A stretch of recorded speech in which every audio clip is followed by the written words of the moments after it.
aquellas maravillosas revistas. Capítulo 66. La comparativa del año. Fiat Panda contra Seat Marbella. Este podcast creo que vale la pena. Yo lo he disfrutado un montón.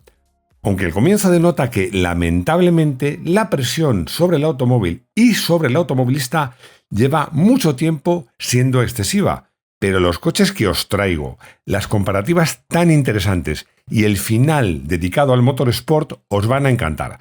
Palabra. Bienvenidos a los podcasts de los lunes de Garaje Hermético. Os traigo comparativas con morbo, otras técnicamente muy interesantes. Una de las pruebas que más he disfrutado en toda mi vida como probador y deporte del bueno. Tenemos de todo y mucho. Así que comenzamos, pero, como os he adelantado, haciéndonos eco de que hay cosas que no cambian y deberían cambiar. A ver qué opináis vosotros. Os voy a leer una frase del director general de Peugeot España, que dice: el usuario del automóvil es la vaca lechera del Estado.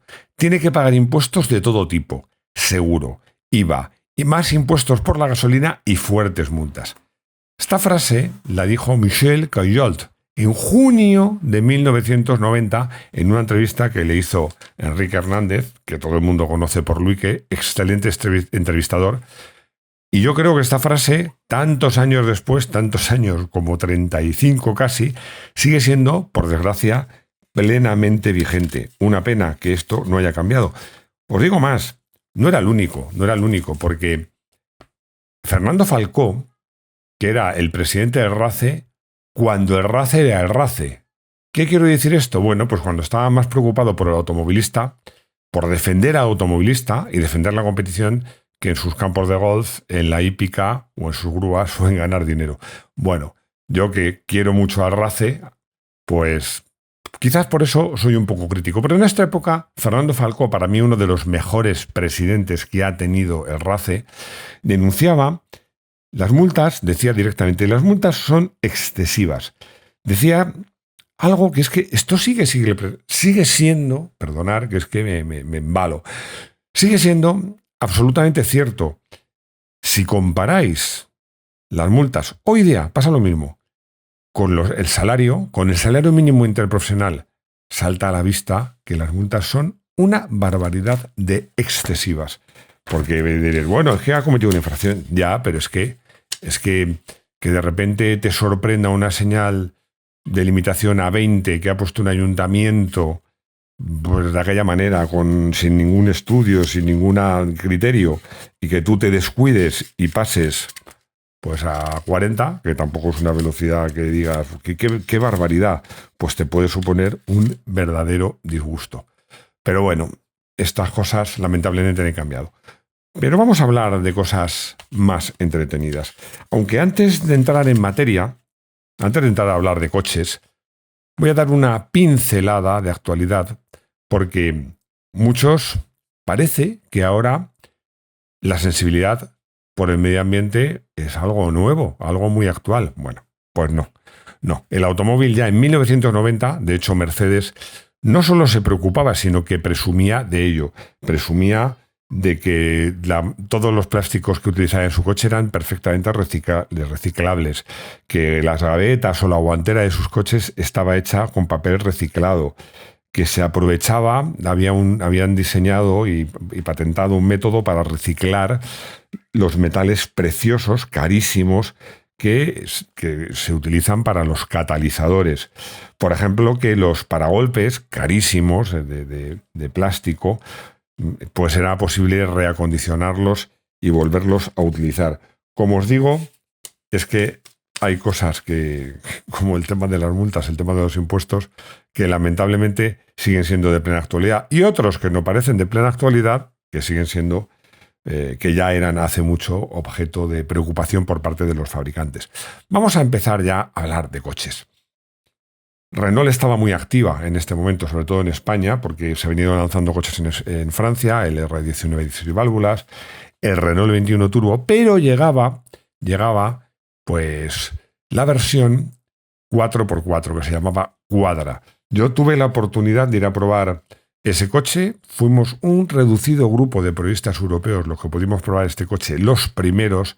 brevemente, eso sí, y bueno, y darme cuenta de que la verdad es que el coche era una maravilla. Era una maravilla. Os recuerdo que tenía un motor 2 litros turbo de 175 caballos, un sistema Quadra que permitía distribuirle el par de delante a atrás según las necesidades de cada momento, que lo que le hacía pues un coche realmente que se podía, muy seguro sobre todo, pero que además, a pesar de llevar el motor, que ya sabéis esa manía mía por los motores colgados por delante del eje delantero o por detrás del eje trasero, pues era un coche sorprendentemente ágil, también porque llevaba unos reglajes de suspensiones específicos, llevaba unos muelles un poquito más duros y luego porque la tracción total, que como os digo, pues podía ser también pues ayudar a que el coche pues fuera más ágil y redondease la curva, ayudado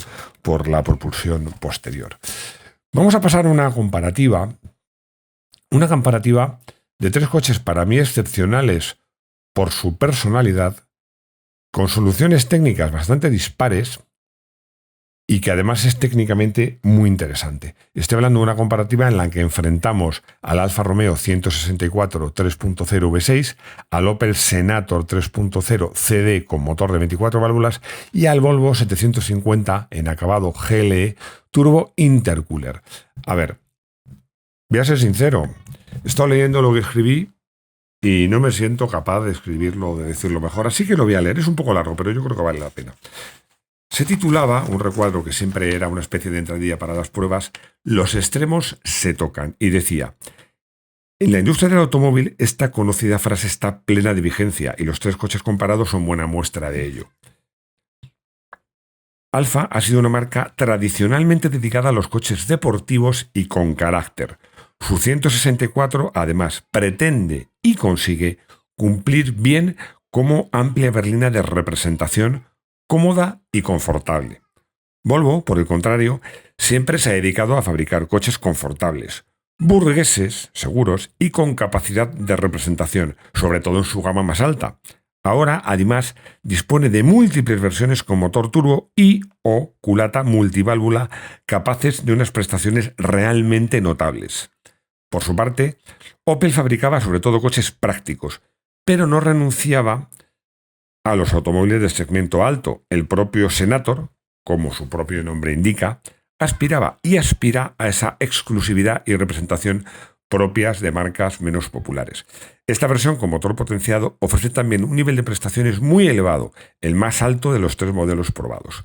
De este modo nos encontramos con que firmas en principio tan dispares coinciden en este particular segmento de las berlinas lujosas, pero con elevado nivel de prestaciones. Lo más interesante es la disparidad de soluciones utilizadas en cada caso. Tracción delantera o propulsión posterior, motor de 4 o 6 cilindros en V o en línea, turbocompresor o 4 válvulas por cilindro, y lo más sorprendente es que, pese a ello, todos los resultados conseguidos son muy similares.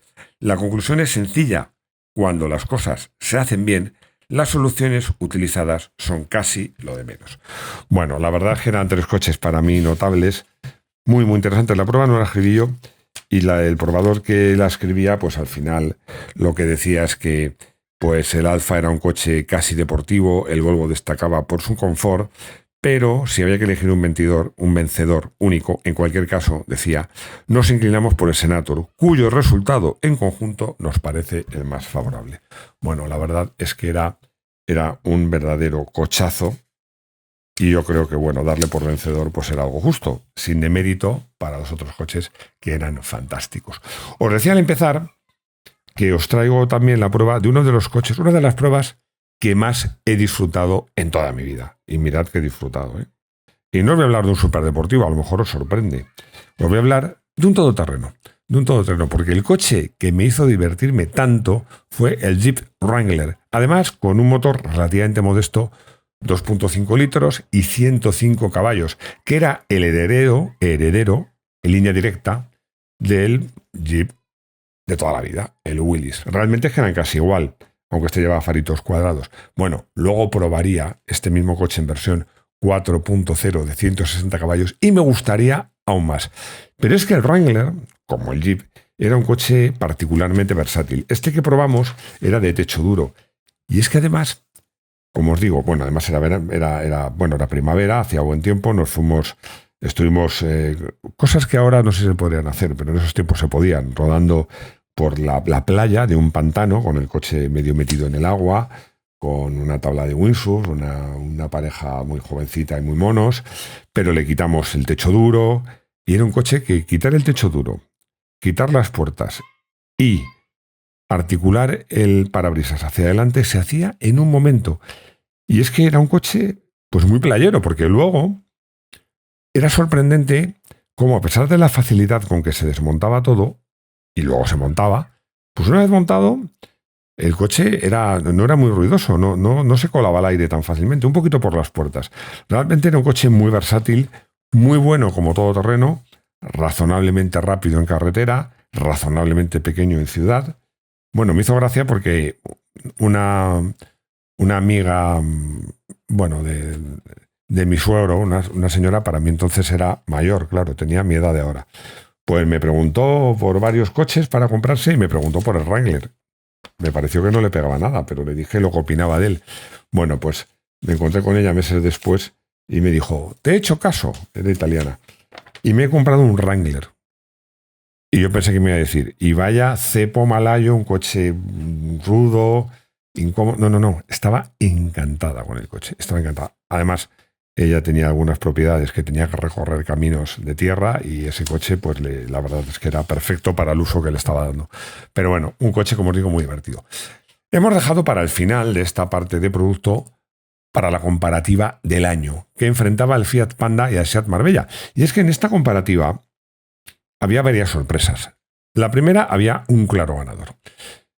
Además, esta comparativa hoy día todavía tiene morbo, pero en esas fechas en que se hizo, tras el divorcio, un divorcio complicado, con denuncias de por medio entre Fiat y Seat, pues tenía todavía más morbo. E insisto, salía un ganador, pero antes de daros el ganador, vamos a oír los alegatos de ambos modelos, porque hay mucho que contar y hay sorpresas inesperadas. Por ejemplo, que el Fiat era claramente más barato que el Seat, siendo el Fiat un coche de importación y siendo un coche mucho más moderno.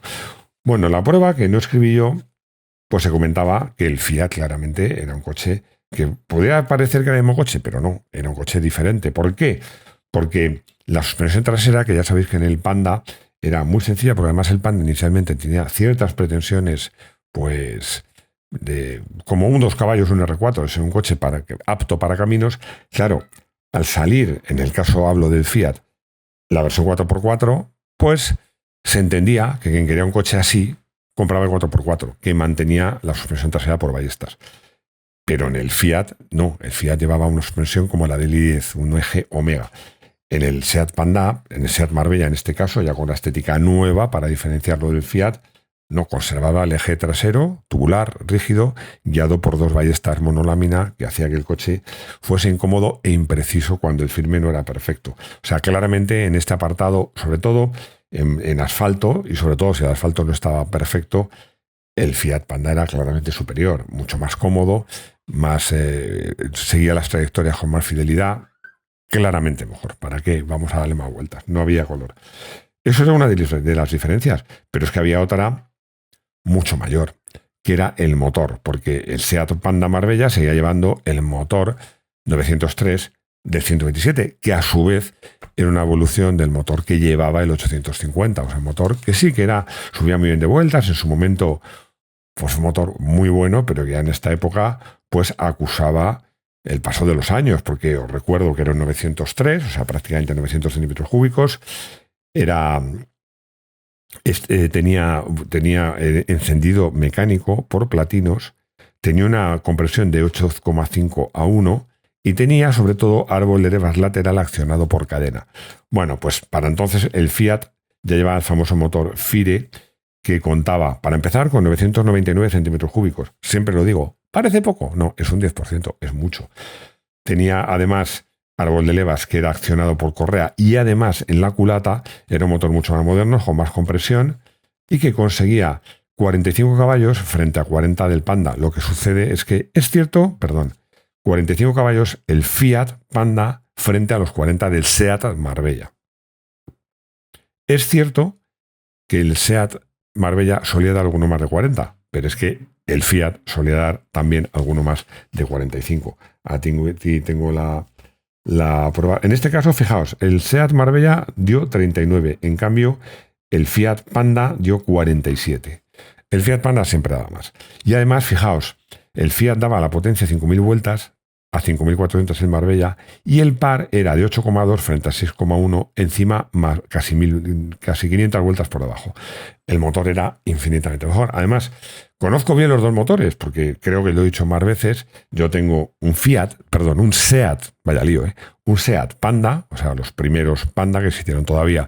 De hecho, el mío lleva el monocasco es Fiat y incluso las puertas pone el logo de Fiat, que llevaba inicialmente el motor 903. Bueno, lo conozco muy bien, del SEAT 127 y de otros modelos. Bueno, pero es que yo al mío le he cambiado el motor por un motor de un i10, que es este mismo motor, y la diferencia es notoria. Bueno, dicho lo cual, claramente el Fiat era un coche más moderno, más agradable de conducir, más cómodo. Y fijaos que me gusta mucho el SEAT Marbella, pero es que las cosas son como son. Solamente se comentaba que una de las cosas en que el SEAT Marbella era mejor que el Fiat era que el cambio era más agradable de utilizar. Más suave, sobre todo, porque los dos eran un poquito imprecisos. Los dos. Pero el del SEAT Marbella era un poquito más suave. Se criticaba, en cambio, que del SEAT Marbella las prestaciones eran pobres y que, por tanto, su aptitud rutera para rodar por carretera pues no era la mejor. Os voy a leer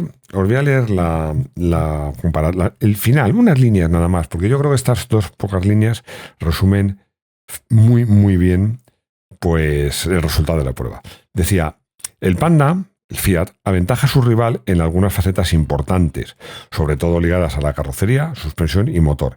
Si la diferencia de precio, que era de 75.000 pesetas, hablamos en pesetas, pero es que hablamos de 75.000 pesetas en unos coches que no llegaban al 1.000.000 de pesetas. O sea, es que era mucha diferencia. Estamos hablando de diferencias cercanas a un 10%. Vuelvo al texto, a la conclusión de la prueba. Si la diferencia de precio, 75.000 pesetas, estuviera a favor del coche español, la pugna quedaría muy equilibrada. Pero como ocurre justo lo contrario, no hay lugar a dudas. El vencedor es, evidentemente, el Fiat Panda. Bueno, como os decía, es una comparativa con mucho morbo y sorprendente, porque realmente pues no dejará de sorprender que un coche, como os digo, made in Spain, acabase siendo más caro, teniendo un motor más antiguo, por tanto más amortizado que un coche de importación con un motor moderno. Nos vamos al motor Sport, pero es que además nos vamos al motor Sport y entramos por la puerta grande, porque en estas fechas, estamos hablando de la primavera del 90, Carlos Sainz, Cenamor, se convertía en el primer español en ganar un rally del Campeonato del Mundo. Y además, uno de los rallies más emblemáticos, uno de los rallies más bonitos, uno de los rallies más duros, uno de mis rallies favoritos, el Rally Acrópolis. Un rally que tenía la velocidad de los rallies europeos y la dureza de los rallies africanos. Pero es que además lo hacía por delante de dos Lancia, nada menos que de Cancunen y de Viasion, dos super pilotos. Y además, con este resultado, se ponía el primero en el Mundial.